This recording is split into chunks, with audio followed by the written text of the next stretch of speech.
Навистина живееме во век на номадизам, на преселби, на миграции, па и самата сум јас емигрантка, нели, иако заминав доброволно од Македонија, односно причината беше љубов.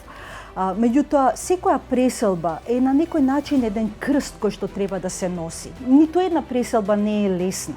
Словенија е првата земја од поранешните југословенски републики која се приклучи кон Европската унија. Во почетокот на 90-тите години јас имав чувство дека нас не упфати една еуфорија, дека конечно сме независни, самостојни и дека нешто многу повеќе ќе направиме за Македонија отколку тоа што можеше да се направи во рамките на Југославија. Меѓутоа, како што децениите течеа и како што годините течат, ми се чини дека Македонија е се поназад од таа идеја да се приклучи кон европското семејство народи.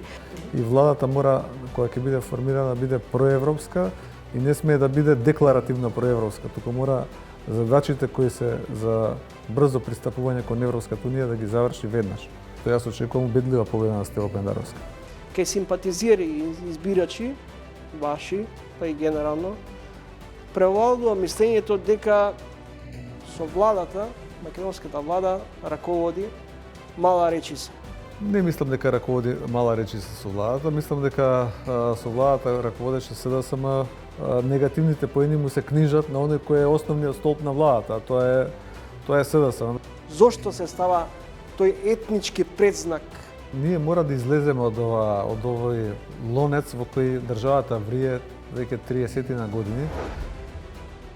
Гледате Трилинг вечерва 20 часот и 45 минути.